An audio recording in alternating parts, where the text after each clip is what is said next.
A nivel político, amigos televidentes, existe expectativa en todo el país con respecto a esta consulta popular convocada por el gobierno que se encuentra en el Tribunal Constitucional en pleno análisis. Este fin de semana, sin embargo, como ya se ha hecho un poco costumbre, se dio una advertencia por parte del primer mandatario por las situaciones de índole, según él calificó, política que podrían darse por parte de uno de los miembros del tribunal, precisamente Nina Pacari, quien no pertenece al movimiento gobiernista, a pesar de que todo parecía que la situación iba a pasar con absoluta tranquilidad.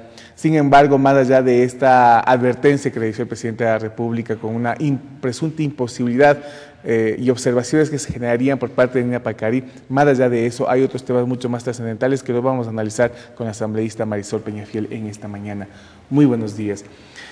Más allá de esto, de la advertencia que lanzó el presidente, de esta posibilidad de que él consideraba que por condiciones políticas no se iban a dar paso a algunos temas de la consulta popular planteada y que está analizando el Tribunal Constitucional, más allá de eso, la percepción general es que el presidente de la República se cansó de esperar y empezó a desconfiar de su asamblea y del Consejo de Participación Ciudadana, y en ese contexto, ante esa desconfianza y esa necesidad de respuestas inmediatas e intenciones gubernamentales en temas planteados en la consulta, plantea eso, una consulta popular. ¿Ustedes cómo quedan y en dónde quedan?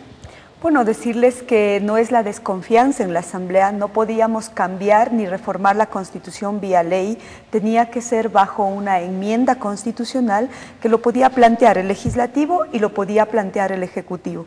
Evidentemente en el Ejecutivo no existe la voluntad política, Alianza País no tiene 83 votos, en el Legislativo, Alianza País tiene 56 votos, para presentar esta propuesta se requieren alrededor de 86 votos, es decir, una oposición intransigente que durante mucho tiempo fue incapaz de plantear algunas alternativas de solución, no al tema únicamente de la inseguridad, sino de la impunidad que rige en el país, y creo que eso fue lo fundamental. Tenemos una asamblea que no está acorde a las necesidades sociales que exige el país, es decir, hubiera sido mucho más saludable que en algún momento el presidente de la República sí establezca la muerte cruzada.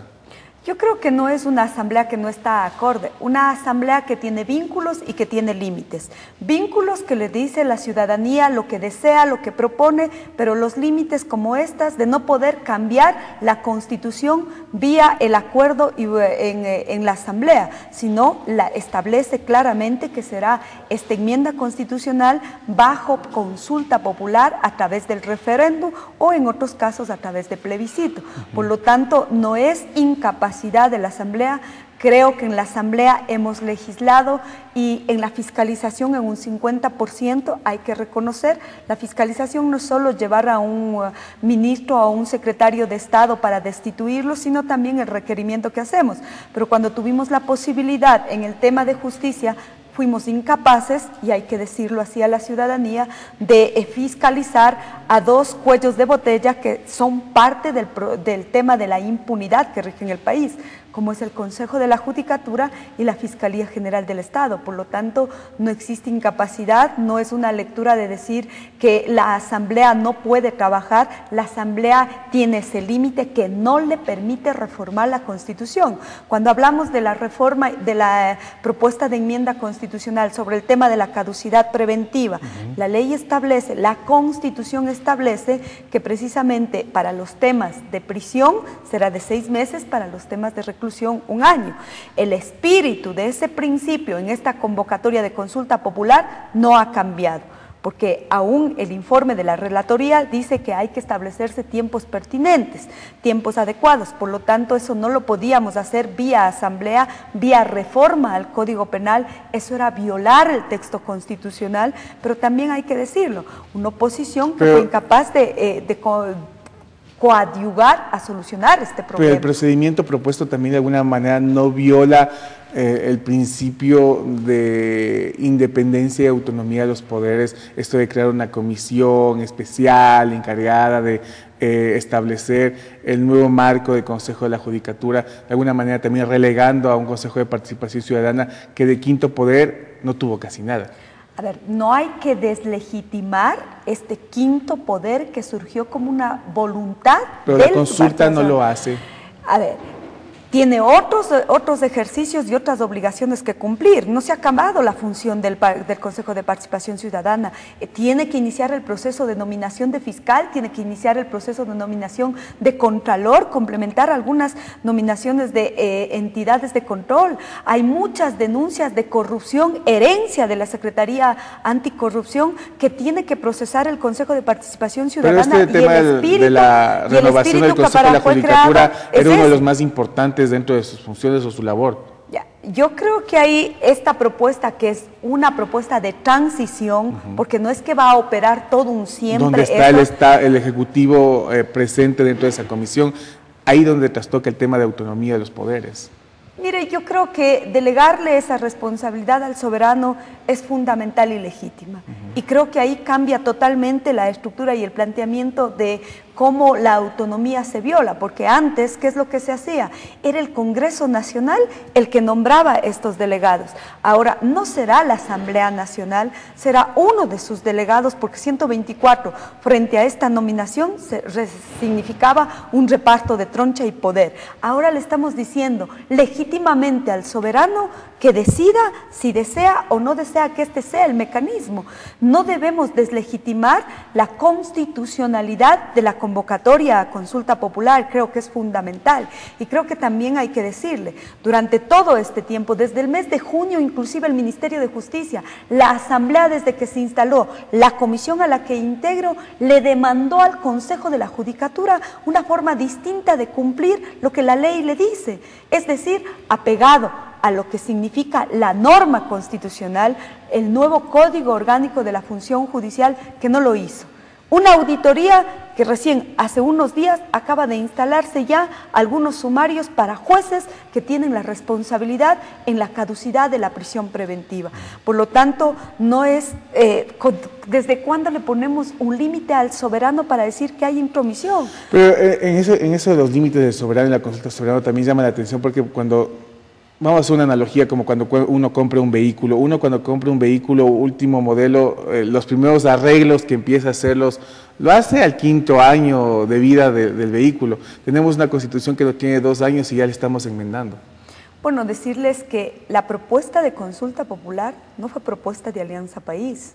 Ha sido una demanda de varios sectores ciudadanos y que ahora que está la consulta popular y de las preguntas que la planteaban, ahora dicen no. O sea que la Asamblea no era tan buena, tan perfecta como se la dijo que se la había construido. Nada es perfecto.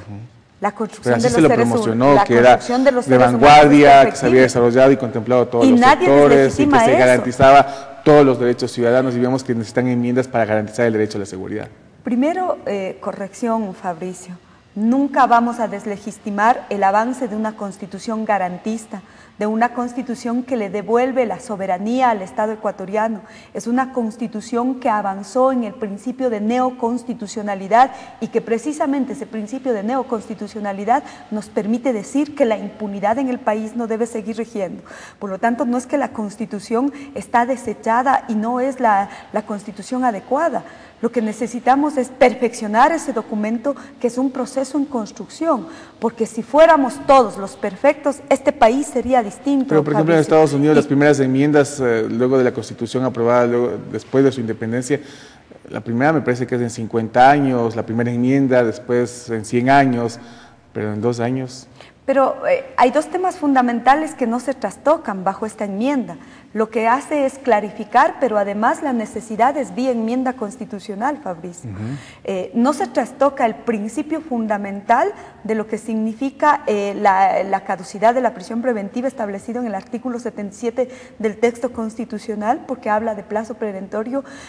Yo no voy a retractarme de mis debates y de mis posturas. Creo que el tema de la caducidad preventiva no es tema de tiempo, pero efectivamente la incapacidad de jueces de administrar justicia no nos ha permitido otra salida que esta propuesta, y por lo tanto no trastoca el principio constitucional. En el tema de la independencia de poderes tampoco trastoca ese principio de independencia, porque lo grave hubiese sido, y tenga la plena seguridad, que jamás apoyaría si esta forma de nominación del Consejo de la Judicatura sería en forma permanente y no transitoria. 4 años el gobierno de la Revolución Ciudadana no le ha tocado ni le ha dado mano a la justicia. 4 años de impunidad, 4 años de clamor ciudadano y vamos viendo cómo personas que delinquen e infringen la ley 18 veces, que tienen presunciones graves de responsabilidad, salen y cometen delitos atroces y que lo hemos evidenciado. La ley se aplica en todo el país, por ejemplo, en el tema de la caducidad de la prisión preventiva y de las audiencias fallidas. La ley opera en todo el país. En la provincia de Imbabura no tenemos esos problemas y nos preguntamos por qué. ¿Por qué en Guayas sí y por qué en Imbabura no? ¿Por qué los jueces en la provincia de Imbabura tienen tiempo para resolver sus causas? Es que debe ser, también ¿por qué no hay que reconocer que el volumen de delitos y hechos delictivos comparados poblacionalmente no deben ser iguales aquí en Ibarra. No es lo mismo que un juez en Guayas tenga que atender 100 denuncias diarias que un juez en Ibarra tenga que atender una diaria.